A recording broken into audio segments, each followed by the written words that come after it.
Hey, everybody, welcome to North Shore. I'm so glad you're joining us today.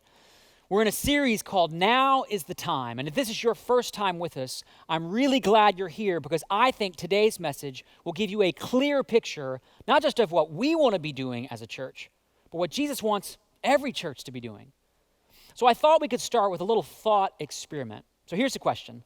What comes to mind for you when you hear the word church? Any thoughts, ideas, maybe some memories?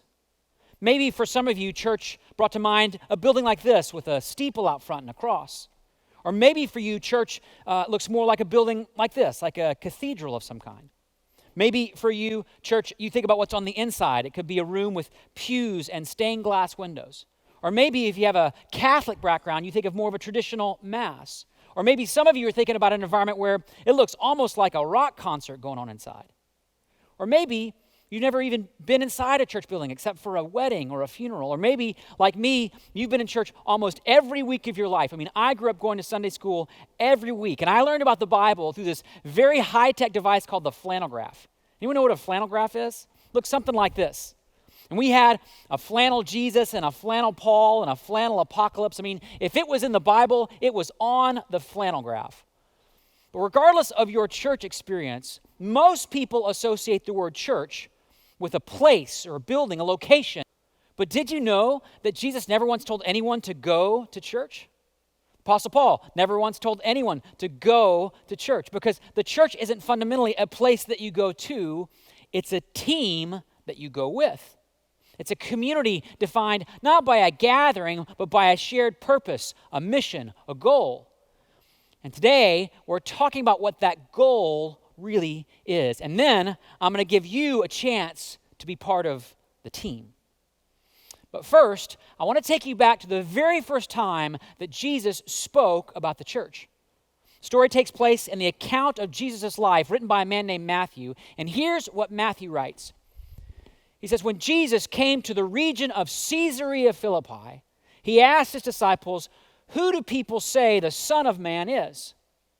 Now, before we get to Jesus' question, we need to be clear about where they are because we can't fully understand what Jesus is saying until we understand where Jesus is saying it.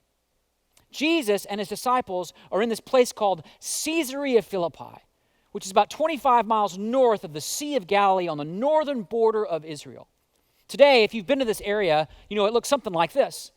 It's at the base of a part of a rocky cliff that's part of Mount Hermon, and there's an ancient spring, this kind of lush spring that flows out of an underground cave and provides water to the entire valley. But in ancient times, this region was known not just for the fertile landscape, but for its pagan idolatry. In fact, in the Old Testament days, people of this region worshiped the god Baal, who was an ancient Canaanite god of fertility. They believed that Baal would bring water and fertility from the underworld to the land if they appeased him with immoral and even violent rituals. The spring actually became known as the gates of Hades, which also could be called the gates of hell or the underworld. Just keep that in mind. We'll come back to that. Now, when this region became a Greek settlement, it became a place for the worship of God called Pan. It was kind of a nasty-looking creature that was half goat and half Greek god. Imagine that. Now, Pan was thought to inspire confusion and chaos in people. In fact, the word panic comes from the god Pan. Not only that, all the demonic spirits who caused disorder and destruction were believed to come from Pan, which is where we get the word pandemonium. And by Jesus' day, the Romans had built a great city called Caesarea Philippi right in that same place. And they built a temple right at the base of the rock, right over the spring, to promote the worship of Caesar. And across the face of the rock, there were all these statues of Roman gods. In fact, you can still see the niches and inscriptions from those statues today. This led some people to call this rock the Rock of the Gods, which held the gates of hell.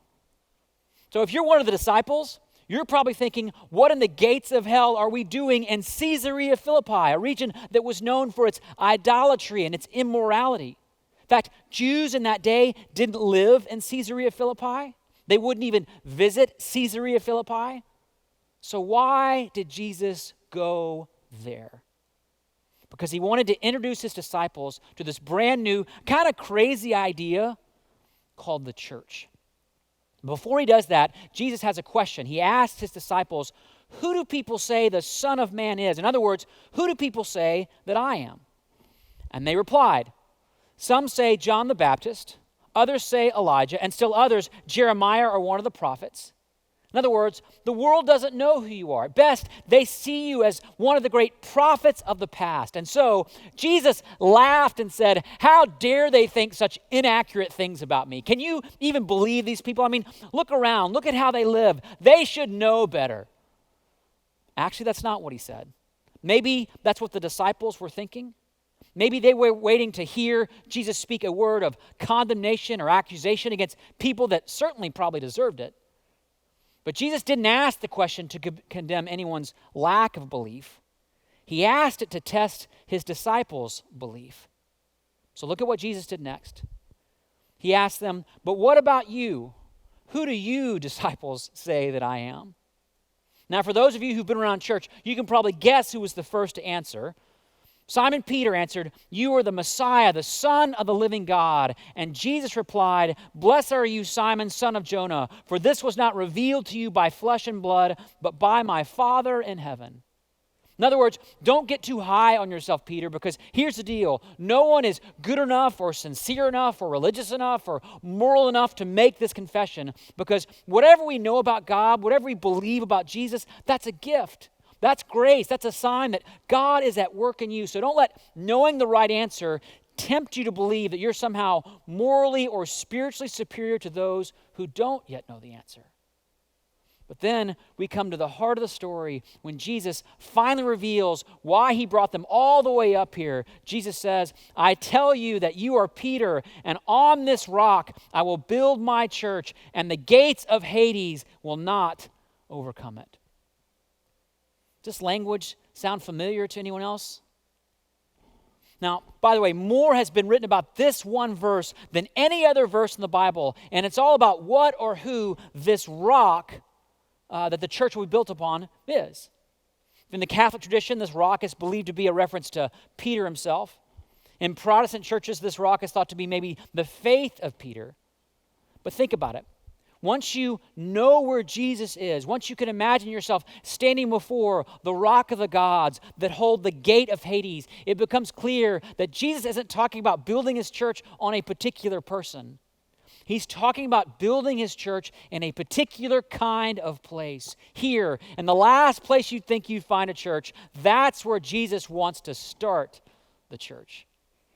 And you can imagine the disciples saying, but Jesus, this is a terrible place to start a church. People here, they don't care about you. They worship other gods. They practice morally offensive lifestyles. And it's been that way for centuries. So here's the thing. We're not going to be able to get these people to go to church.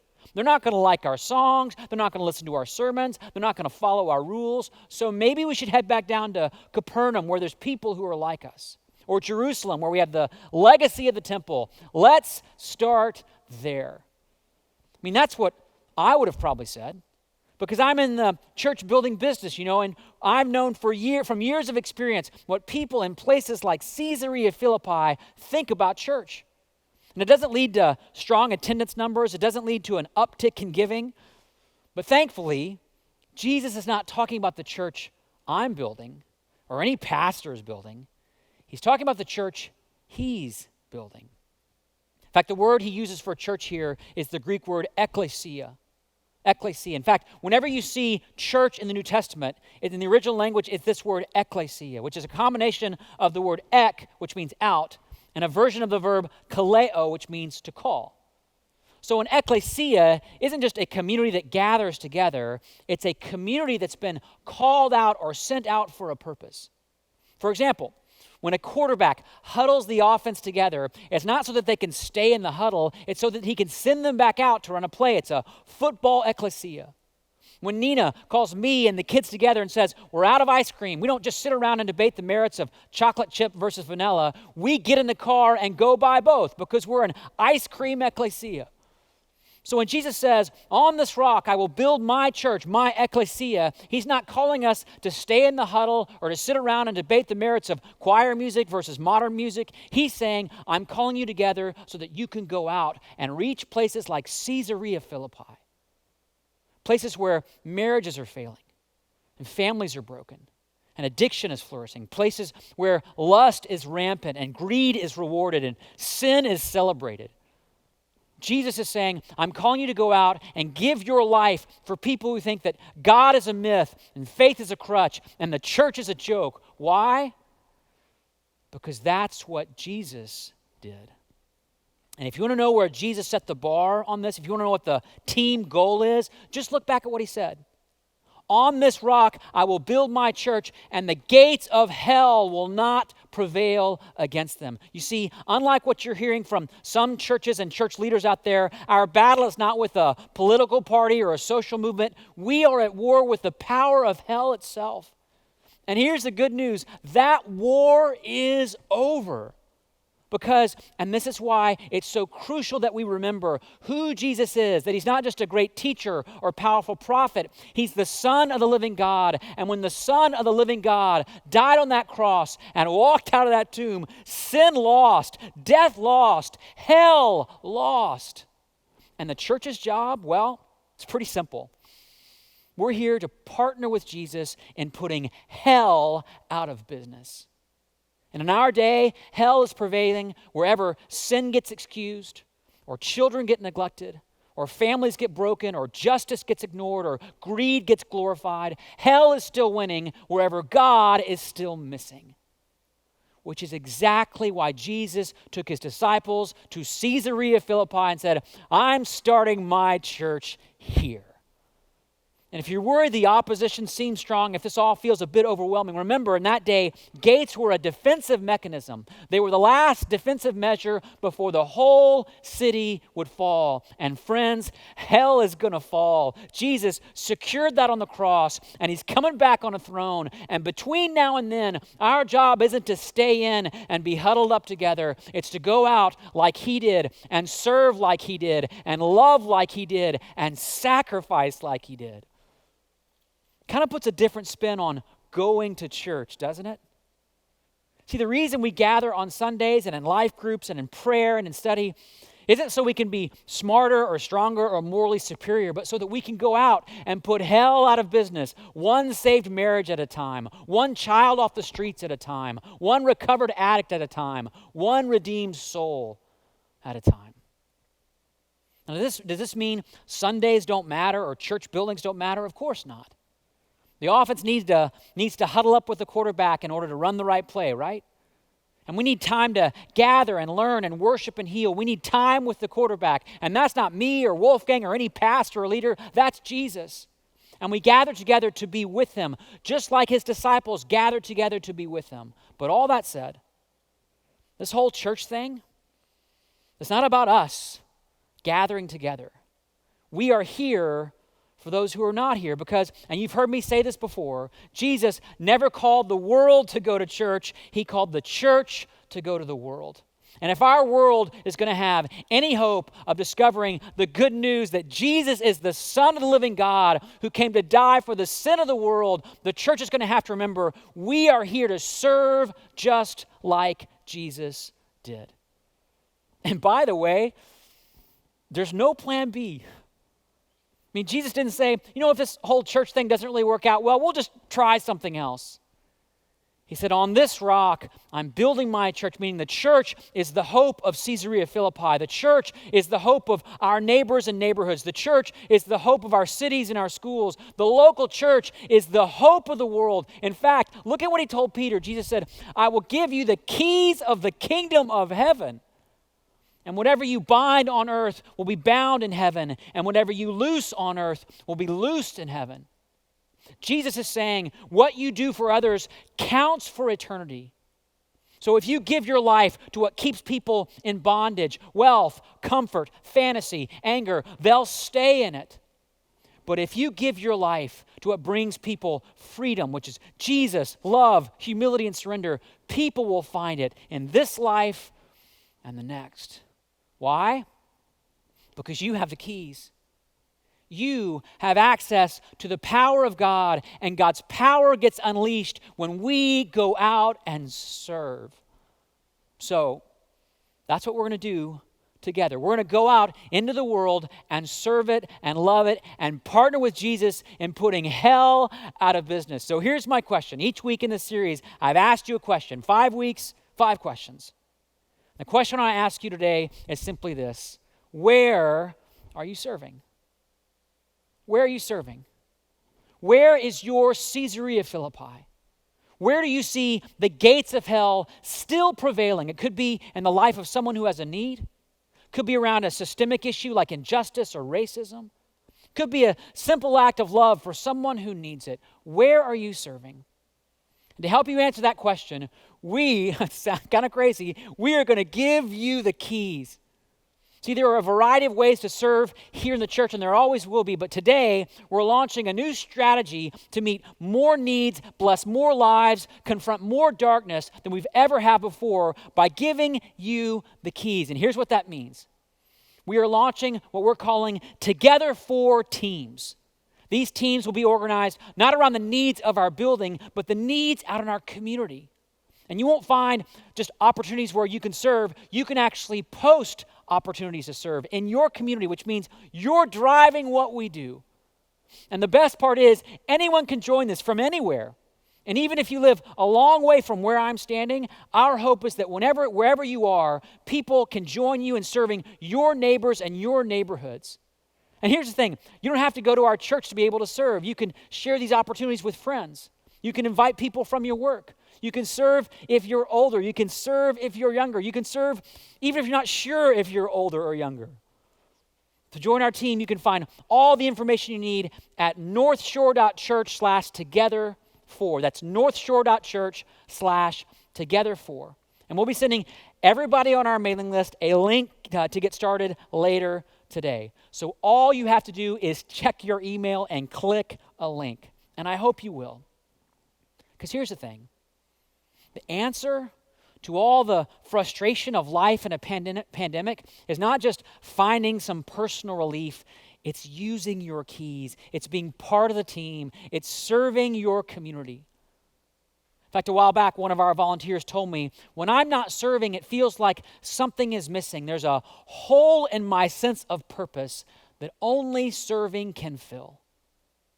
And since we've been on this break from using our campus, I know a number of you are feeling that hole, that gap and that sense of purpose. But the answer is not just getting you back in the church building. The answer is getting the church out of the building and into our communities where Jesus has called us to go. And that doesn't mean we need to try to change the whole world at once. First disciples didn't try to change the world. They would have never believed that one day this church thing that Jesus talked about at Caesarea Philippi would transform billions of lives and reshape the course of human history. They just said, what if we try to reach Jerusalem? What if we decide to serve Judea? What if we go out and make a difference in Samaria? What if we are a church together for our neighbors and the next generation and those in need? And the good news is that's all God is calling our church to do. What if we just go out and bless Kirkland?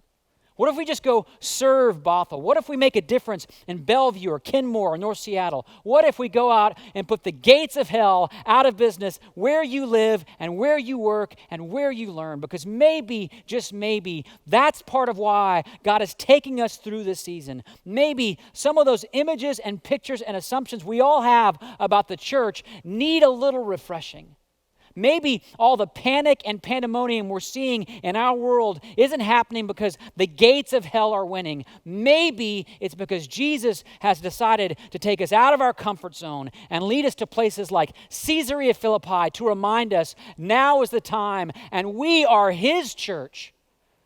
And the place you can go out and serve and give and lead and love, it's right in front of you. The question is, will you say yes? The question is, will we go and serve? For now, let me pray. Jesus, I am so grateful on that day you took your disciples to that place that was filled with darkness and difficulty and said, I'm putting a stake in the ground and this is where the church needs to be. And so help us go today from the comfort zone that we often huddle in, and whatever that looks like, to follow you into the places where you've called us to go and love and serve and give. Jesus, help us be your hands and feet to our neighbors, the next generation, and those in need, just like you did, so that we can be part of you changing this world and redeeming this world and putting hell out of business. Help us do that, and we're so excited, Jesus, to partner with you in doing that this week and beyond. And everybody who agreed with this prayer said, amen.